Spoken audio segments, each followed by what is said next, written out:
guys, Jonny May here, and welcome to this week's quick tip where I'm going to teach you 3 exercises to help you master minor jazz improv.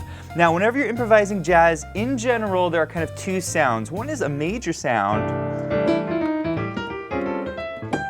Okay, it's kind of a happier sound. The other approach is more of a minor sound.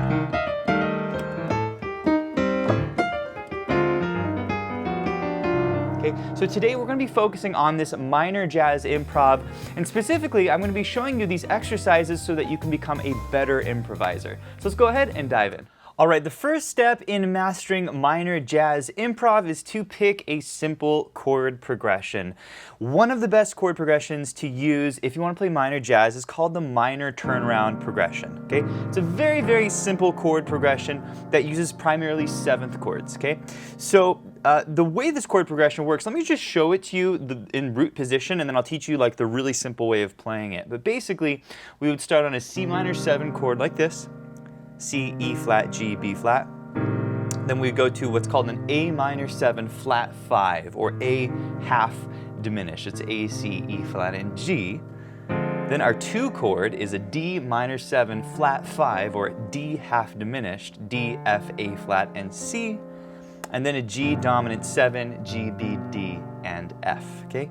This is called a 1-6-2-5 in the key of C, otherwise known as the turnaround progression. It's one of the most important progressions to know if you want to play jazz piano. Now, I want to teach you a much simpler way of playing these chords, because if you're just getting started with jazz improv, you don't want to be jumping around to these different chord positions, okay? So here's the trick. Basically, we're going to start on a C minor 7 like this, and for that A minor 7 flat 5, we only have to change 1 note. We drop that top note down to an A, okay? And it basically gives us that same chord that I taught you earlier, A minor 7 flat 5, but it's an inversion of the chord, okay?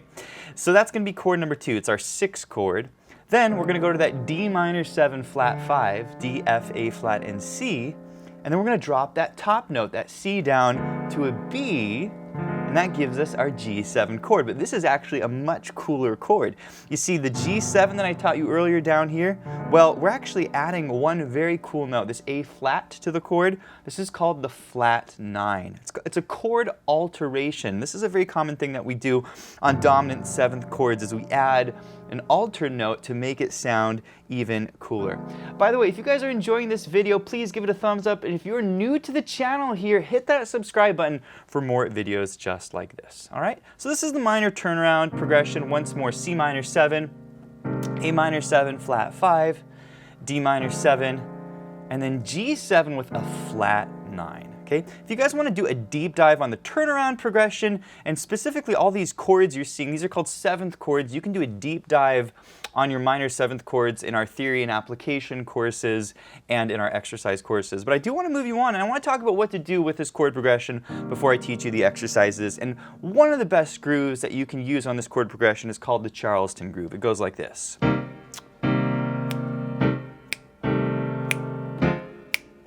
Real simple, okay? Basically, I'm popping each chord twice, and I want to do this specific groove. It goes 1 and 2 and 3 and 4 and. So the 2nd chord is going to hit on the and of beat 2. I'll do it again. 1 and 2 and 3. Make sure you're kind of nailing this rhythm, because it's very, very important for this stylization.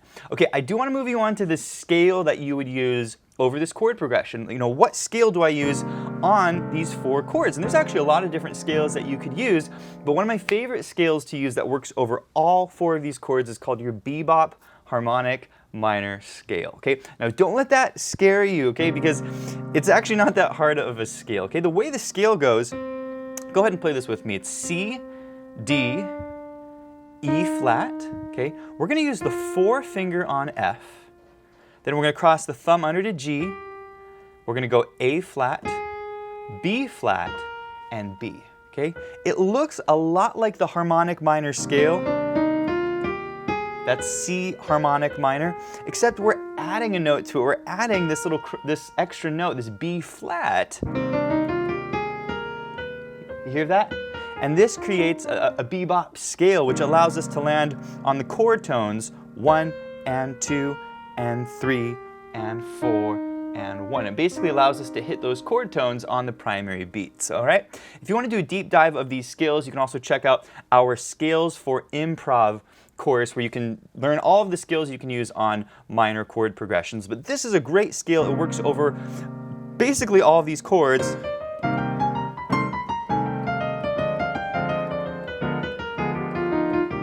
It's a great kind of palette for you to start creating some really nice lines whenever you're improvising jazz piano. Okay, I do want to move you on and talk about exercise number 1, and this is basically where you should start. If you want to do minor jazz, you want to improvise, start with a very simple exercise. And what we're going to do is we're going to take this harmonic minor bebop scale, bebop harmonic minor, and we're just going to do an 8th note exercise on this. Here's how it goes, okay? We're going to start up high on the C, and we're going to walk the scale up and down. That's it. Except we're going to swing it. 1 and 2 and 3 and 4 and 1 and 2 and 3 and 4 and 1. Now we want to add the left hand to this. 1 and 2 and 3 and 4 and 1 and 2 and 3 and 4 and 1 and 2 and 3 and 4 and 1 and 2 and 3 and 4 and 1. See what's happening here? So we're basically adding the chords that I taught you earlier. The real hard part for students is the timing of this. That second chord lines up 1 and 2 and it lines up with the F, 3 and 4 and A minor 7 flat 5, 1 and 2 and that's going to line up there with that chord. Okay? So make sure this lines up smoothly. You want to practice this, get some speed. When you're feeling good about this, let's go ahead and play it with the backing track. Here's how exercise 1 should sound.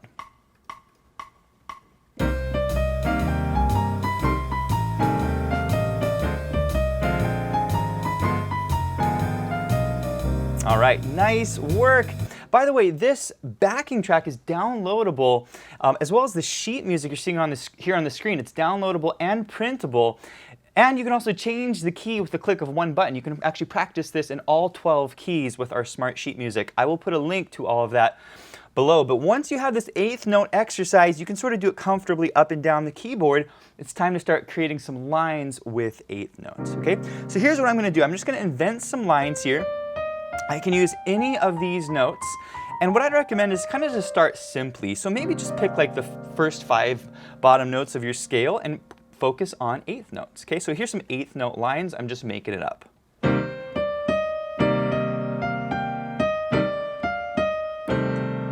D minor 7. Okay, you see what's happening here? Very, very simple lines. This is where you should get started. I wouldn't worry about playing multiple octaves and trying to get way up high on the keyboard. Just pick these 5 notes and really focus on that 8th note. 1 and 2 and 3 and 4 and 1 and 2 and 3 and 4. Okay? The other thing that's very important is to leave little gaps in between your lines. You don't want to be playing run-on sentences.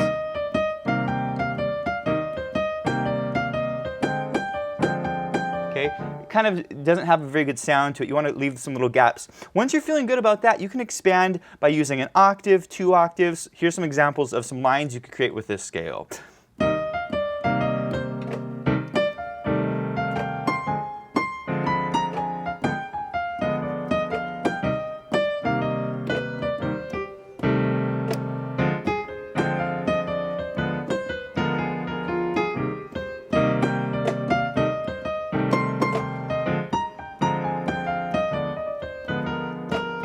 Okay, isn't that cool? All the cool things you can do with this scale. Now, in a second here, I'm going to teach you a couple of the other techniques that I was just using, but you can also practice this with the backing track. So here's another way you could practice it. This is with the full band.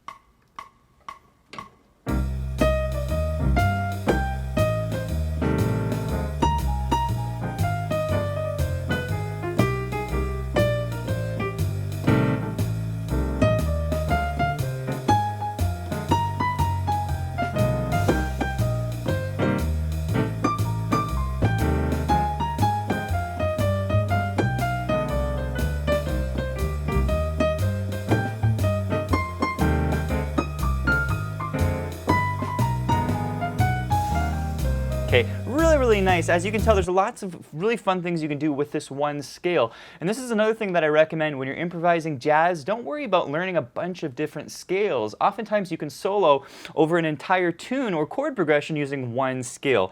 I call this single scale approach. And you can study this approach in many of our improv courses over at Piano with Jonny. Now, I do want to move you on to some other exercises here that are very good. Exercise number 2 explores turns. And when I was just soloing, I was doing this little thing. You may have noticed it, but I was going like... Okay, what are those little glistening devices that I'm using? They're called turns. And basically a turn is where you take a note, perhaps E flat, and you turn off the note. So E flat, F, E flat, D, and then you might come up. Or E flat F, E flat D, C, right? But the turn is that, okay? And you can do this on any note. I could do it on the D, I could turn on the D, I could turn on the G, I could turn on the F, all right? So that's a basic turn technique. So for this exercise, I'm gonna start on a C, I'm gonna turn, come up, and up. I'll do it once more, C, turn, and now I'm going to do the same thing this time on D. Make sense? Now I'm going to do the same thing on E flat. And then now the same thing on F. Does that make sense?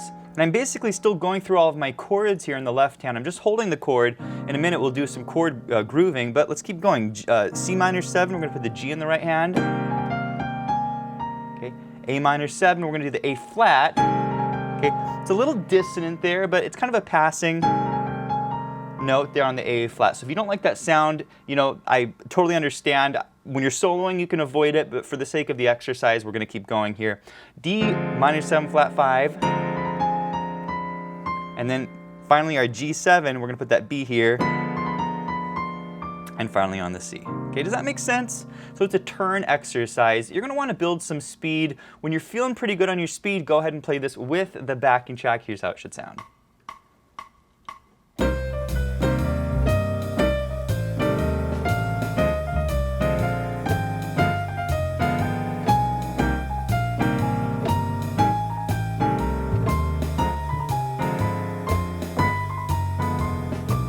All right, nice work. And what you want to do next is you want to start improvising some lines using these little turns, okay? So here's some ideas for turns. You know, you might want to start on a note like E flat and do some eighth notes. And then on the D minor 7, maybe turn on a different note. Maybe turn on the A flat. And then do another turn here. See what happened there? Okay, so I'm sort of mixing the turn in with my lines. I like to start lines with a turn.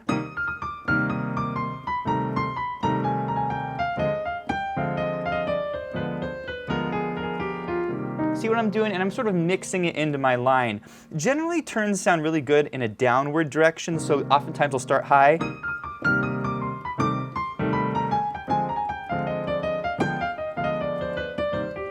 And I'll work my way down with it. So it's a lot of fun. Let's go ahead and play with the backing track now. I'm going to improvise some lines. Hopefully it'll give you some nice ideas for lines, and here's how it should sound.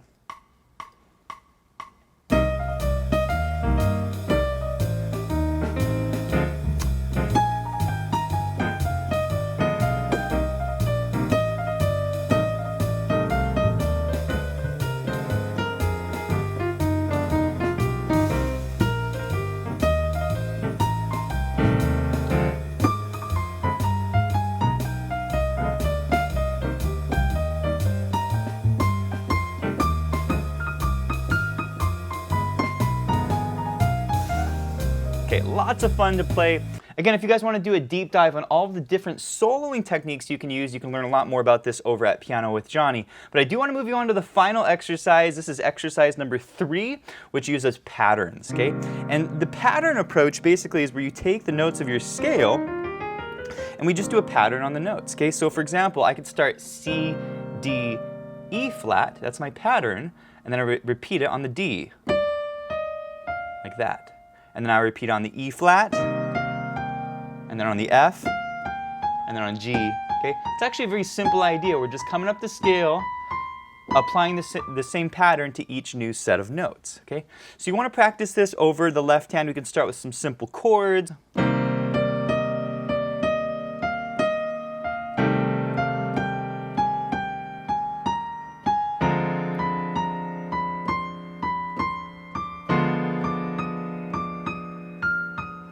Does that make sense? Okay, and so that's going to carry you through the full form. The really important thing to consider here is when you're going to be changing the chord. Basically 1 and 2 and 3 and 4 and 1. Okay, it changes there, and 2 and 3 and 4 and 1. That changes there, okay? So that can be a little tricky for students. You're going to want to build some speed on this. Here's what it sounds like full tempo with the backing track.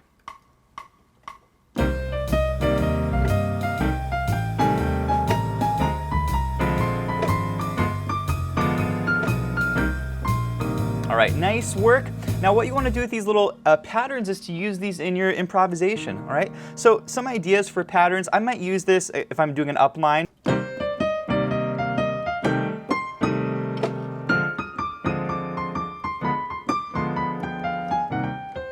what I'm doing there, right? So I'm not really using it the whole way down or the whole way up the piano. I might use it for part of a line. And there's also other patterns you can do, like here's a very simple third pattern.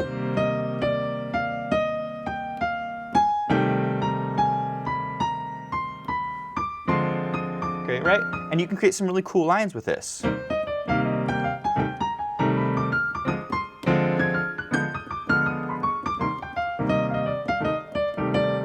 Okay, now the whole idea here is to start combining these techniques. So what I'm going to do lastly here is I'm going to play our eighth notes, our turns, and our patterns with the backing track. All right, here's how it goes. Those are our eighth notes. Here's some turns.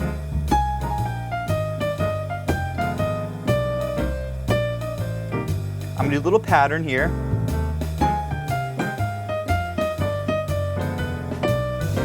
Let's do some turns down.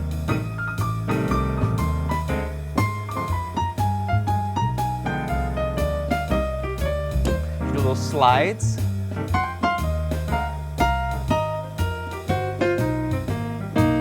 All right, my friends, this concludes this week's quick tip, and if you enjoyed this lesson, I want to encourage you to check out Piano with Jonny. We have over 700 step-by-step lessons in jazz swing, Latin jazz, jazz ballads, theory, technique, improvisation. It is the full learning platform for all playing levels. Also, be sure to check out the Piano with Jonny membership. This gives you unlimited access to our entire course library. Plus, you get to be part of our live monthly events, including our live Q&As, our live workshop lessons. We do student assessments where you can send me a video and I'll give you personalized feedback. We do weekly challenges for our students, and we have a ton of fun. So go check out Piano with Jonny, and I'll see you in the next one.